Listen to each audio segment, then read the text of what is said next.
کوئی ایسا راستہ جس سے میں راتوں رات امیر ہو جاتا، میرے پاس اتنا پیسہ آ جاتا کہ جس سے مجھے کچھ نہ کرنا پڑتا، مجھے محنت نہیں کرنی تھی اور بغیر محنت کے ہی میں راتوں رات کروڑ پتی بننا چاہتا تھا۔ جو بھی میری یہ بات سنتا وہ مجھ پر خوب ہنسا۔ میرے ابا مجھے تانے دینے سے باز نہ آتے، وہ کہتے تو ساری زندگی میری کمائی ہی کھاتا رہے گا، مجھے تو بڑھاپے میں بھی اولاد کی طرف سے سکھ نصیب نہیں ہو رہا۔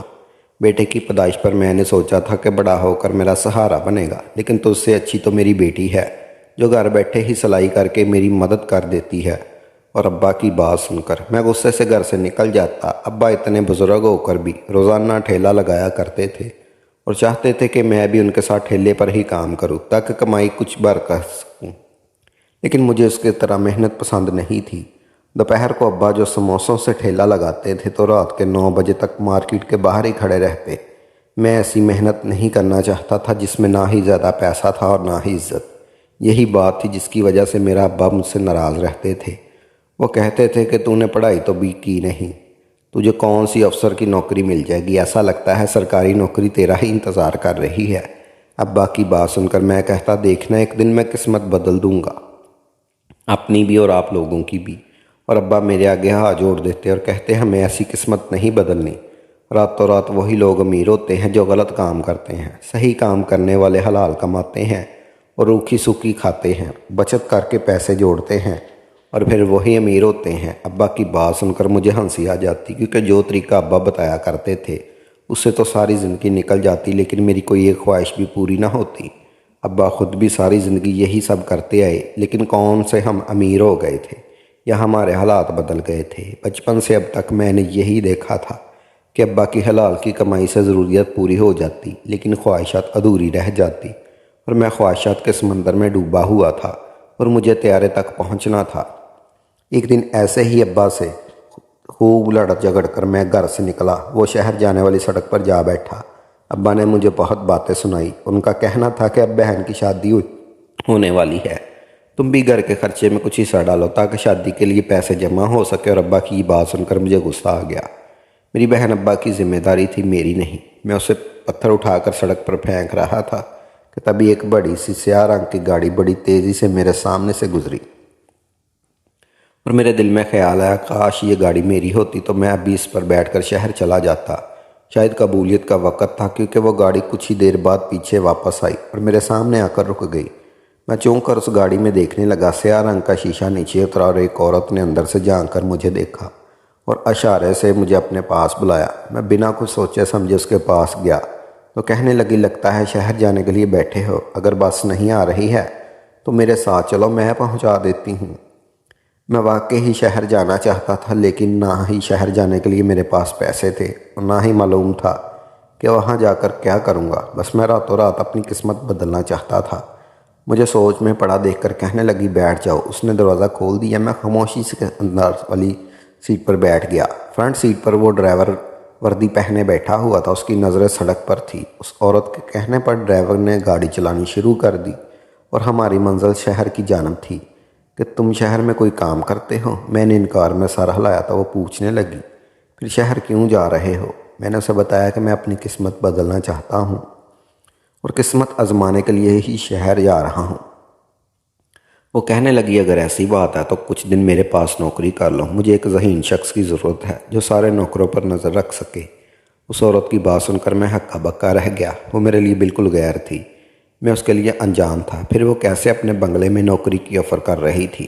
اس کی بڑی سی گاڑی میں مجھے اتنا سکون مل رہا تھا کہ میں سوچنے لگا کہ اس کے بنگلے میں کتنا سکون ہوگا اور پھر اتنا بڑا بنگلہ رہنے کو بھی مل جائے گا۔ اس نے مجھے کہا مجھے کھانے پینے کی کوئی کمی نہیں ہوگی۔ وہ ایک بہت بڑی رقم مجھے تنخواہ کے طور پر آفر کر رہی تھی۔ میرے پاس فی الحال انکار کی گنجائش نہیں تھی، کیونکہ جو کام اس نے بتایا وہ کوئی کام نہیں تھا۔ بنگلے کا سارا کام نوکروں کو کرنا تھا اور مجھے بس ان پر نظر ہی رکھنی تھی۔ میں راضی ہو گیا اور اس کے ساتھ اس کے بنگلے پر پہنچ گیا۔ عالیشان بنگلہ دیکھ کر حیران رہ گیا۔ وہ اس بنگلے میں اکیلی رہتی تھی۔ اس نے بتایا تھا کہ سالوں پہلے اس کا شوہر انتقال کر چکا ہے، بچے بھی نہیں تھے، اس لیے وہ تنہا تھی۔ اس کا امپورٹ ایکسپورٹ کا کاروبار تھا تو خود اپنے کاروبار کی نگرانی کرتی تھی۔ ساری رات کاروبار کے کاموں سے باہر رہتی اور سارا دن سوتی رہتی، اس لیے گھر نوکروں کے حوالے تھا اور اسے نوکروں کو دیکھنے کے لیے کسی ذمہ دار شخص کی ضرورت تھی۔ میں نے اس کے بنگلے پر نوکری شروع کر دی۔ میں بڑا خوش تھا، یہاں مجھے زندگی کی ہر آشائش حاصل تھی۔ گاڑی کی چابی تک مل گئی تھی، میں جہاں جانا چاہتا مالکن کی گاڑی میں جا سکتا تھا، کیونکہ سارا دن تو وہ سوتی رہتی تھی، اور جب اس نے پہلے مہینے میرے ہاتھ میں تنخواہ رکھی تو میں مالکن سے اجازت لے کر اس کی گاڑی میں گھر چلا گیا۔ اماں نے مجھے دیکھتے ہی سینے سے لگا لیا، بہت روئی اور کہنے لگی، تو کہاں چلا گیا تھا؟ ابا کی باتوں کو اتنا برا مان گیا تھا کہ ہم سب کچھ کو چھوڑ کر ہی چلا گیا تھا۔ تیرے ابا تیری یاد میں روتے رہتے ہیں، ہم سب تیرے لیے بہت فکر مند تھے۔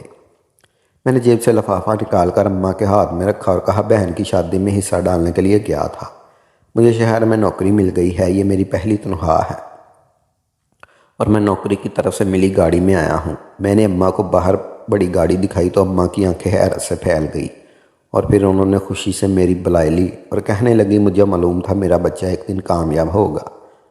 البتہ جب ابا دوپہر کے کھانے کے لیے گھر لوٹے تو مجھے دیکھ کر خوش ہوئے، لیکن ساتھ ہی میری گاڑی اور کمائی نے انہیں حیرت میں مبتلا کر دیا۔ خوش ہونے کے بجائے ان کے چہرے پر فکر کے آثار نظر آئے، اور وہ کہنے لگے، بیٹے تجھے کون سی ایسی نوکری مل گئی ہے جس میں اتنی زیادہ تنخواہ ہے؟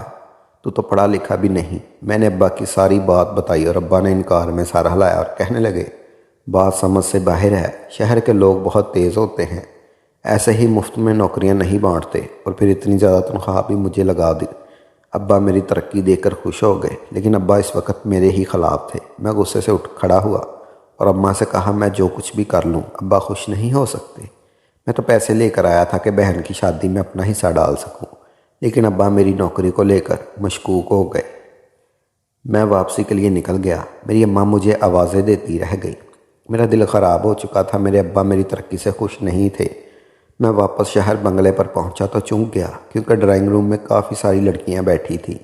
میری مالکن ان سے بڑے اچھے طریقے سے پیش آ رہی تھی اور ان کے لیے بہت سارے پکوان بھی رکھے ہوئے تھے۔ میں مالکن کو یہ بتانے کے لیے ڈرائنگ روم میں گیا تھا کہ میں واپس آ گیا ہوں۔ مجھے دیکھ کر مالکن کے چہرے پر خوشی آ گئی، جیسے وہ میرا ہی انتظار کر رہی تھی۔ وہ ساری لڑکیاں بھی بڑی دلچسپی سے مجھے ہی دیکھ رہی تھیں۔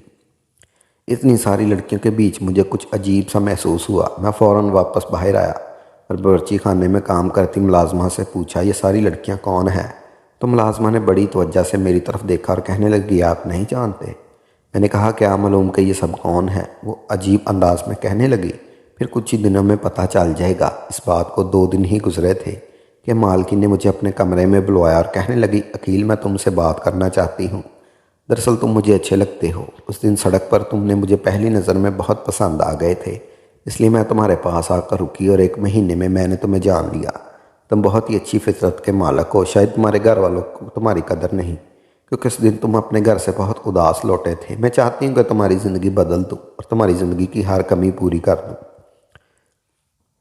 میں خاموشی سے مالکن کی بات سن رہا تھا۔ اس آخری جملے پر میں نے حیرت سے مالکن کی طرف دیکھا، اور پھر میری مالکن نے ایک ایسی بات کہی جس کی توقع مجھے ہرگز بھی نہیں تھی۔ وہ کہنے لگی، میں تم سے شادی کرنا چاہتی ہوں، تمہارا مستقبل سنوارنا چاہتی ہوں۔ یہ گھر بھی میں شادی پر تمہارے نام کر دوں گی۔ میری زندگی میں کوئی بھی نہیں ہے، میں کب تو یوں تنہا رہوں گی۔ اب تو میں مرنے والی ہوں اور مرنے سے پہلے کچھ دن خوشیوں بھرے گزارنا چاہتی ہوں۔ 40 سال کی عورت کے منہ سے شادی کی بات سن کر جہاں میں دنگ رہ گیا تھا، وہیں اس نے بات مجھے حیران کر دیا تھا کہ وہ اتنا بڑا بنگلہ میرے نام کرنے کو تیار تھی۔ مجھے تو یقین نہیں ہو رہا تھا، شاید میری مالکن پاگل ہو گئی تھی یا پھر بڑھاپے میں اسے جوان لڑکے کے ساتھ چاہیے تھا۔ کافی دیر میں سوچ میں پڑ گیا تو مالکن کہنے لگی، اگر تم انکار کرنا چاہو تو کر سکتے ہو، لیکن اس کے ساتھ ہی تمہاری نوکری بھی ختم، کیونکہ میں نے یہ نوکری تمہیں اس لیے دی تھی کہ تمہیں دیکھ سکوں۔ مجھے مہینے کے لاکھ روپے مل رہے تھے، رہنے کے لیے اتنا عالیشان محل جیسا بنگلہ۔ میں کسی صورت اس نوکری کو ٹھوکر نہیں ماننا چاہتا تھا، اور اس قدر مجھے اس کا مالک بننا چاہتی تھی تو انکار کی گنجائش نہیں تھی۔ میں نے فوراً ہی مالکن سے کہا، ٹھیک ہے، مجھے شادی پر کوئی اعتراض نہیں، کیونکہ جس طرح آپ کے ساتھ کوئی نہیں، اسی طرح میں بھی اکیلا ہوں۔ یہ سن کر مالکن خوش ہو گئی اور اس نے اگلے ہی دن شادی کا کہہ دیا، لیکن نکاح سے پہلے مالکن پر پرچہ میرے آگے رکھ دیا اور کہنے لگی، یہ کچھ شرائط ہیں جو تمہیں شادی سے پہلے ماننی ہوں گی۔ پہلے تو میں گھبرا گیا، پتہ نہیں مالکن مجھ سے کیا بات بنوانا چاہتی ہے، لیکن پھر وہ شرائط پڑھ کر مجھے کچھ خاص بات سمجھ نہ آئی۔ سب عجیب سی باتیں تھیں جن کا کوئی خاص مطلب نہیں تھا، اس لیے مجھے شرائط ماننے میں کوئی برائی محسوس نہ ہوئی۔ میں نے مالکن سے تمام شرائط قبول کرتے ہوئے نکاح کر لیا اور یہ سوچ کر خوشی سے چور ہو گیا کہ اب میں اس عالیشان بنگلے کا مالک بن گیا ہوں۔ یہ 40 سال کی عورت آخر کتنے دن زندہ رہ سکتی تھی؟ کچھ ہی دنوں کی مہمان تھی، اس کے بعد یہ سب کچھ میرا ہو جاتا، اس کا کاروبار بھی میرے ہی حصے میں آتا۔ میرا خیال تھا اور کوئی ایسا کاروبار کرتی تھی جس میں بہت زیادہ پیسہ تھا، کیونکہ میں نے پیسوں میں کھیلتے دیکھا تھا۔ لیکن شادی کی رات جو کچھ مجھ پر اور میری بیوی کی حقیقت کھل کر میرے سامنے آ گئی، ان تمام شرائط کا مطلب بھی مجھے سمجھ آ گیا جس سے پہلے میں انجان تھا۔ میری بیوی نے شادی کی رات جو لفافہ مجھے دیا، اس میں مردانہ طاقت بڑھانے والی ایک دوا تھی۔ ایک کاغذ تھا جس پر ایک ایڈریس لکھا ہوا تھا، اور ساتھ یہ بھی لکھا تھا کہ آج کی رات اس لڑکے کے ساتھ گزارنی ہے، اس پوری طرح کوشش کرنا ہے۔ لفافے میں ایک لڑکی کی تصویر بھی موجود تھی۔ اس لڑکی کو میں نے پہلے کبھی نہیں دیکھا تھا، اور پھر ذہن پر زور ڈالنے پر مجھے یاد آیا، یہ لڑکی ان لڑکیوں میں ہی موجود تھی جو اس دن مالکن کے ساتھ بیٹھی تھی۔ بہت کچھ مجھے سمجھ آ گیا، اس لیے میں نے بے یقینی سے اپنی بیوی کو دیکھا تو وہ مسکرا دی۔ میں یہ کام کسی صورت نہیں کر سکتا تھا، اس لیے میں نے انکار کیا تو میری بیوی نے مجھے شرائط یاد دلا دی۔ ان شرائط کے مطابق میں مالکن کو طلاق دیتا تو مجھے 20 لاکھ مالکن کو ادا کرنے ہوتے۔ اگر مالکن کو میری ذات سے کوئی شکایت ہوتی تو میری پولیس کو شکایت کروا سکتی اور مجھے ہرجانہ بھی وصول کر سکتی تھی۔ اگر میں مالکن کی کوئی بات ماننے سے انکار کرتا تو وہ گھر واپس اپنے نام ٹرانسفر کروا سکتی تھی۔ انہوں نے گھر میرے نام نہیں کیا تھا۔ میری مالکن نے مجھے مجبور کیا کہ اگر میں اس لڑکی کے پاس نہ گیا، اسے خوش نہ کیا تو وہ مجھ پر الزام لگا دیں گی، میں انہیں مارنے کی کوشش کی ہے اور مجھے جیل بھجوا دیں گی۔ میں ان کی ساری خواہشوں سے تو جاؤں گا ہی، بلکہ جیل کی سلاخوں کے پیچھے اپنی ساری زندگی گزاروں گا۔ میں اتنی بری طرح پھنس گیا کہ میرے پاس کوئی راستہ نہیں تھا۔ مجبوراً وہ دوا کھانی پڑی، جس کے کھانے سے شاید میرے جسم کو بہت نقصان پہنچتا۔ مالکن کا ڈرائیور خود مجھے اس کے گھر لے گیا۔ یہاں مالکن موجود نہ چاہتے ہوئے یہ ساری رات میں نے اس لڑکی کے ساتھ گزاری، کیونکہ میری بیوی نے میرا سودا کیا تھا اور یہی اس کا کاروبار تھا۔ مالکن خوبصورت اور جوان لڑکوں کو اسی طرح اپنے جال میں پھنساتی اور پھر امیر زادیوں کے شوق پورے کرنے کے لیے انجان لڑکوں کا سودا کرتی۔ اس کے علاوہ مالکن کا کوئی کاروبار نہیں تھا۔ ہر رات بڑے بڑے امیر لوگوں کی پارٹیوں میں جاتی اور وہاں لڑکیوں کی خواہش کے مطابق سودے طے کرتی۔ عورتوں کے جسم فروشی کے بارے میں تو بہت ہی سالوں سے سن رکھا تھا، لیکن مجھے یہ معلوم نہیں تھا کہ آج کے دور میں آدمیوں کی جسم فروشی بھی ہوتی ہے، اور میں ایسی گنہونی عورت کے جال میں پھنس چکا تھا جو مجھے اس کاروبار کے مہرے کے طور پر استعمال کر رہی تھی۔ اب مجھے سمجھ آیا تھا کہ اتنی معمولی سی نوکری کے پیچھے مجھے اتنے پیسے کیوں دیے گئے۔ اس نے پہلے مجھے اچھی طرح اپنے جال میں پھنسایا اور اب مجھ سے فائدہ اٹھاتی رہی۔ میں نے یہ سوچ کر اس سے شادی کی تھی کہ آگے پیچھے کوئی نہیں، جلد ہی مر جائے گی، وہ سب کچھ مجھے مل جائے گا، لیکن یہ محض میری خام خیالی ثابت ہوئی تھی، کیونکہ وہ 40 سال کی عورت اتنی بوڑھی بھی نہیں تھی، جو اپنے کالے کاموں کی وجہ سے اپنی عمر سے کہیں زیادہ بوڑھی لگتی تھی۔ اس کی جلد لگ چکی تھی۔ میرے ہاتھ کچھ بھی نہیں آیا، کیونکہ میرا سودا کر کے وہ سارا پیسہ خود رکھتی تھی اور مہینے کے لاکھ روپے تنخواہ کی طرح میرے ہاتھ میں تھما دیتی تھی۔ یہ بات اس کے گھر میں کام کرنے والا نوکر جانتا تھا، کیونکہ آئے دن مالک مجھ سے جیسے لڑکوں کو یہاں لاتی اور ان سے نکاح کرتی۔ 2 مہینے تک میں ہر رات اسی طرح استعمال ہوتا رہا۔ میری ساری طاقت ختم ہو گئی، میرا جسم کمزوری سے درد کرنے لگا۔ میں مالکن سے اس بات کا اظہار کرتا تو مجھے مزید دوائیں کھانے کے لیے دیتی۔ میں اس زندگی سے تنگ آ چکا تھا، میرے دن رات میں گزر رہے تھے اور یہ احساس مجھے مار رہا تھا۔ میں شارٹ کٹ سے پیسے ضرور کمانا چاہتا تھا، لیکن اس طرح گناہوں کی دلدل میں نہیں اترنا چاہتا تھا۔ ایک دن مجھے موقع ملا اور میں خاموشی سے مالکن کو بتائے بغیر واپس اپنے گھر پہنچ گیا۔ مالکن نے میرا گھر نہیں دیکھا تھا، وہ مجھے سڑک سے لے کر گئی تھی، اس لیے مجھے یقین تھا وہ میرے چھوٹے سے علاقے سے کچے مکان تک نہیں پہنچ پائے گی۔ میں نے اپنے ماں باپ کو سارا سچ بتا دیا۔ یہ سن کر وہ دونوں بہت روئے اور کہنے لگے، میں نے تجھے پہلے ہی منع کیا تھا، لیکن تجھے میری بات سمجھ نہیں آئی۔ محنت کار اور حلال کما یہی کامیابی ہے۔